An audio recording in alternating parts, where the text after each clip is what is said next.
Hello, everyone. This is Adam Meister, the Bitcoin Meister, the Disrupt Meister. Welcome to Today in Bitcoin. Today is November the 2nd, 2017. Strong hand. Buy and hold. All right, check out the link section below. You can get your Trezor at cryptohwwallet.com at my Trezor link. T-shirts at Cryptod Graffiti. I've got all sorts of affiliate links below. Check them out. I always forget to say that nowadays. But hey, it's late here in Israel, but it's early back home on the East Coast. Congratulations, Houston Astros, I guess. All right, so let us jump right into this. The Bitcoin dominance is up lately. And if you add in the Bitcoin dominance and the Bcash, it's at 67%. Interesting way of looking at things. Things turn around. People said there was going to be a flippening of some sort. I don't know there. Value your wealth in Bitcoin. Value your altcoins in Bitcoin. I've been saying it for a long time. You can see why now. So there is a tweet out there by Alistair Milne. There is a large supply-demand imbalance. Bitcoin will continue to rise exponentially until holders can be tempted into selling. Are you going to be tempted into selling, you holders? Or do you have a strong hand?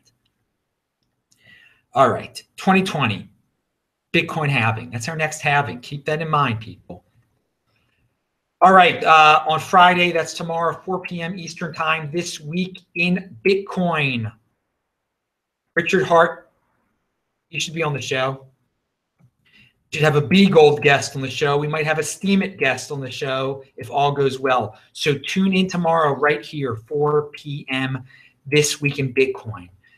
So does $10,000 seem like a Bitcoin destiny for you? Notice I didn't put $10,000 in the title because I didn't want to have clickbait in there. I'm just not like that. Pound that like button if you think Adam is just like super orthodox when it comes to like anti-clickbait, that he can't even put the real title of the show in. Anyway, so no, I think it's starting to feel like we've got this $10,000 destiny for Bitcoin. And I think it's a psychological barrier too.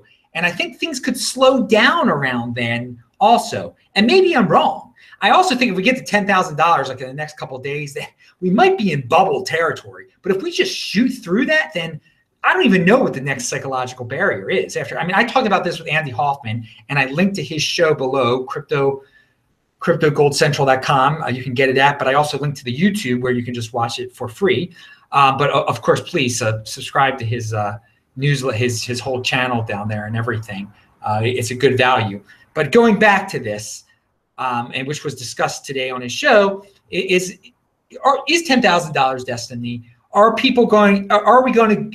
third parties going to start selling Bitcoin in bits then? I guess a bit being a 10% of the value of Bitcoin. So there'll be $1,000 per bit, because people still are not, they don't understand you don't have to buy one Bitcoin, that you can actually buy a piece of a Bitcoin. And if they don't understand it then $10,000 is going to turn a lot of people off the Bitcoin. But if they see, well, wait a second, I can buy this thing called a bit for $1,000, then things will be better. But will that add the confusion? Will that keep things stuck at 10,000? And if things really get stuck at 10,000, well, isn't that a good thing? Is that a good thing? Because people will use Bitcoin to buy things more. Then it'll have a constant value. People have always wanted that. They think there's too much fluctuation. I don't think there's too much fluctuation, but there's some people that so it's interesting to think about. And I just remember last year at this time when it was $700, and now it is 10x'd since I was in South Africa and Zimbabwe. But I don't know. Again, if we get $10,000 like tomorrow, I don't. That's like crazy. I think that is bubblicious and that it will drop down. But if we get to $10,000 by January 1st, after all of this is passed, then I don't know what's going to happen next. I still don't really know what's going to happen next. But I mean, and then if we all of a sudden get to 13,000 or something, that'll be shocking to me. because then the next psychological barrier is something like $20,000. So anyway, I still think we're about to get some big time turbulence here in November, and let's talk about that right now. I linked to an article by a guy. I'm not going to name his name, and it's crazy that I'm even linking to his site. It's a competitor with Steemit. I mean, he did graduate from Washington University like I did. I'm not even going to name his name, but he is a big Bcash fan, okay? And some people think he's a 2X fan. And he gives a scenario. He thinks Bcash is going to come out of this thing as the top winner, basically. And he's biased because he runs his site with Bcash, okay? But as a few of you have noticed, I've been saying for a while that I think Bcash is going to get pumped because of all of this. That there's going to be a point during all this panic when Bcash is going, who knows how high it's going to get. Now, that's not going to be sustainable. He thinks it's going to be sustainable. But he does go over the first part of his Bcash scenario. He lists 3 different scenarios. I mean, they all are basically gloom and doom for the real Bitcoin. Again, he's biased. But at the beginning of his Bcash winning scenario is interesting because he talks about how people are going to, certain people, and maybe he knows these certain people, whales, he says, are going to wait until Bitcoin is worth as much as they think it's going to be worth and just start buying up this Bcash. So people are tempted to buy more Bcash and dump Bitcoin during all this panic. That part of the scenario I do see happening, and I see happening possibly now. People are now still a lot of the Bcash action is going on in Korea. I don't know what the heck they're thinking there. But some of these whales could be planning their big Bcash pump now. And it's a Bcash pump simply based on the 2x FUD. And maybe some people have theorized that that people are even going through with this whole 2x thing just to pump Bcash, that it might just be a big Bcash pump, this whole 2x play. I don't know. I just know we're going to have a December and a January. The real Bitcoin is going to survive. There's nothing you have to worry about, but you got to have a strong hand and not panic into all this stuff, because you read stuff, you read comments below what this guy wrote, and they're like, yeah, I've been buying so much Bcash lately. I'm like, what the heck? You know, the Adam Meister theory is, why buy something that you got for free? Well, first of all, I don't buy any altcoins anyway, so what the heck? Just buy and hold Bitcoin, people. It's been, again, go back a year ago and it's 10x since then. And you know, it was funny. And when we were in Zimbabwe, Lorian gave some of the people at the Zimbabwe Bitcoin conference, he might have given 20 people, maybe over 20 people, $5 worth of Bitcoin. And now that's worth $50. He basically gave away $100 worth of Bitcoin. Now it's worth $1,000. He gave away $1,000 worth of Bitcoin. Lorian is a very nice guy. Lorian likes Bcash, though.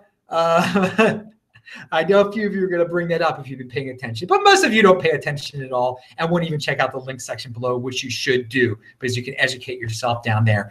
Pound that like button if you like when Adam does the straight talk with his listeners and watchers, because he realizes that most of them are impulsive, and it's sad. It's sad. But you know, 80% of the people out there are impulsive or short-term thinkers, are probably asking me questions right now in the chat about what should I trade? What should I do? I mean, they don't listen to a word I say. It's unbelievable. And remember, people in the chat, I don't see what you're saying. So if you're asking me questions, I don't see it until I reread everything, like after it's over. But I will see if you do a a super chat, a color pops up, so I'll like click over, and so basically you can buy a question from me, whatever, you know, and it's only fiat, so you're not going to end up with like Lorian and thinking you're paying $5 when you're actually paying $50 a year later.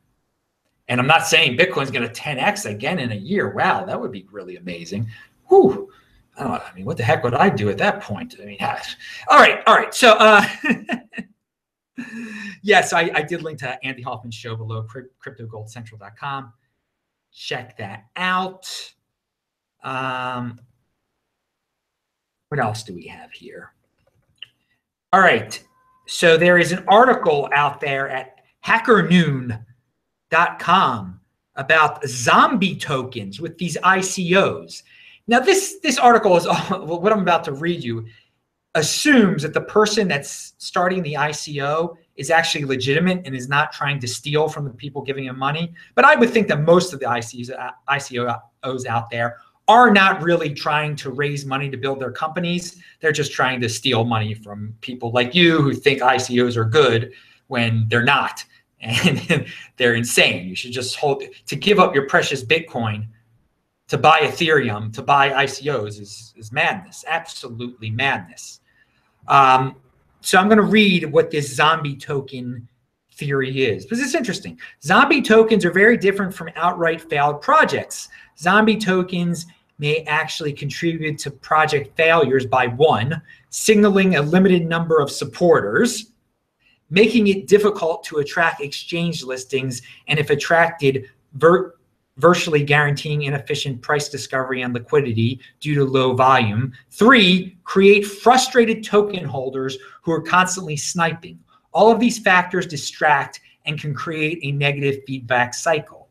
Yeah, exactly. So if you're actually trying to be, you're like, oh, I can't get that venture capital funding for my awesome idea. I'm just going to go this ICO route. Well, first of all, everyone will see if you have an ICO, you don't raise as much as you think you were going to raise. So that's embarrassing. And then all the people that you got money from are going to start complaining quite vocally over all the social media that you were just pumping your coin on. So it could totally backfire on you, and you end up with this zombie token that won't die. Like then you don't want to deal with it anymore, but you got to deal with it. All right, so check out that link below. I thought that was interesting. Other than that, I have no interest in ICOs whatsoever, but I do think Ethereum is interesting, and distributing tokens via that method is very interesting.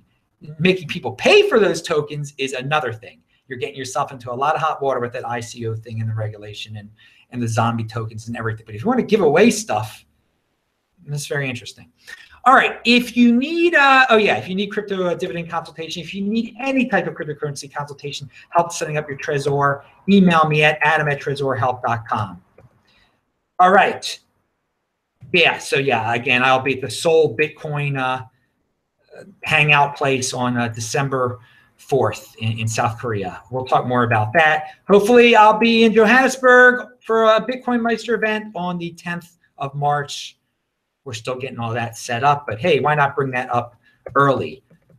All right, and follow me on Twitter at TechBalt, TechBalt. Okay, people ask me a lot about trading and flipping, and So, do you guys realize that for the government, well, first of all, the government hasn't even started a crackdown on taxation of selling your Bitcoin yet? Okay. They still are confused. They are not smart people in our government. All of you people who think they devise all these conspiracies. Have you ever been at the post office before? Have you ever been to try to get your driver's license before and seen the tremendously obese women that work there? That's who the government is made up of. Okay? The Social Security Administration down on Security Boulevard in Woodlawn in Baltimore County. You ever see the people who work there? Okay. They're not smart people, but eventually they're going to catch on to what this cryptocurrency thing is. And the people who work at the IRS are going to be like, well, we need some more money here. So who are they going to hit first? Okay. They're going to hit the easy targets, which are people who sold at Coinbase, who sold at Gemini, who flipped around at places, who are just flippers, who are just easy targets. All right, who are sellers, because you have to pay taxes when you sell, whether you like it or not. Okay, people? And a lot of you flippers who are 19 years old, 20, you've never paid taxes in your life anyways. So you don't even understand what that's about. You don't even understand what you're getting into. When you're holding, you don't have to worry about tax liability. If people ask about the government's going to crack down on Bitcoin one day, the government's, oh, woe is me, I shouldn't even get into it. Dudes, they're going to get into the tax. They want their money first, okay? So they're going to hit the easy targets, which are the people who have sold their Bitcoin and who have identified themselves. And there are plenty of them. So don't sell your Bitcoin. If you sell your Bitcoin, be ready to pay taxes. That's what you signed up for if you sell your Bitcoin. All right? And the government is eventually they're going to catch on that they're going to start cracking down on that part of it. And Coinbase will give up all the information they have. Trust me. And guess what? There's nothing wrong with that because that's what you signed up for. When the rules are, if you sell your Bitcoin, you pay taxes. When you live in the United States, that's what I don't like it. Okay. I don't have to deal with it because I'm just a holder. Again, another reason to hold, people, to hold. And then, eventually the government will learn more and more and more and go deeper down the rabbit hole of trying to tax people. But they haven't even skimmed the top yet of the taxation they're able to get. And all you flippers out there, you're going to be the first target, all right? Especially the ones who have dealt with Coinbase and Gemini and, all the friends of the government.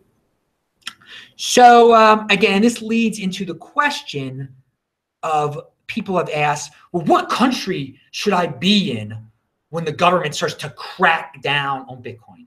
Again, the only crackdown they're going to do in the United States, at least, is first get their money, which they haven't even started to do yet. All right. They haven't started enforcing taxation on people who have sold. Okay. So first they're going to do that.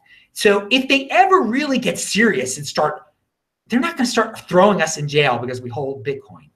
And if they do get to that point, there are going to be plenty of warning signs, all right? It's not just going to happen magically one day. And there's not going to be a magical witch hunt out of the blue. First of all, I mean, one of the things they can do first is at the border give you a hard time, all right, when you're coming back in and out of the country, which some of their ignorant agents have already started to do because they're very confused people who don't understand what the heck Bitcoin is. Again, don't overestimate these people thinking they're such geniuses and understand cryptocurrency and Bitcoin. They don't. They're not ready for a crackdown of it because they can't handle it yet. They don't know what it is. They're clueless. But again, where do you want to be? What country do you want to be if countries get strict about Bitcoin? You want to be in a Western country. Because if you're smart, you can avoid crackdowns and everything like that. You want to be comfortable, all right?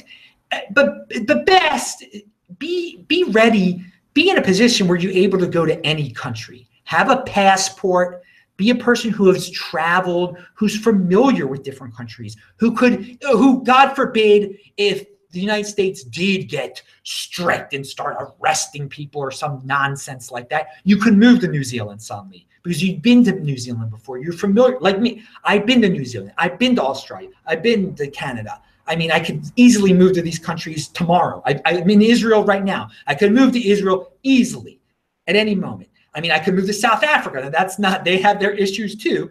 But again, just be a worldly person. And if you become a more worldly person, then you probably won't be as worried about these far-fetched scenarios as you are.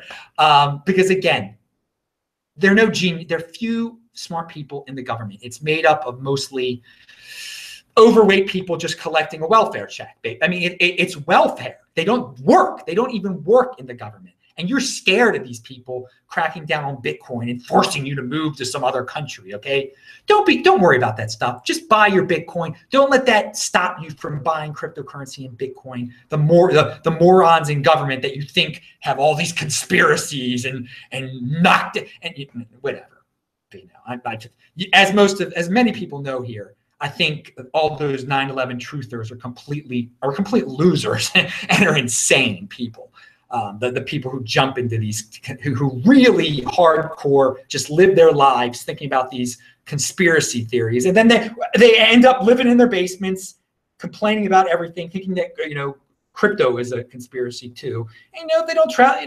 They live with whatever. They don't travel. They're just stuck in their own little worlds there and stuff. Travel around, you'll see how silly it is to make people in the government out to be these big geniuses who can plot all sorts of crazy things. All right.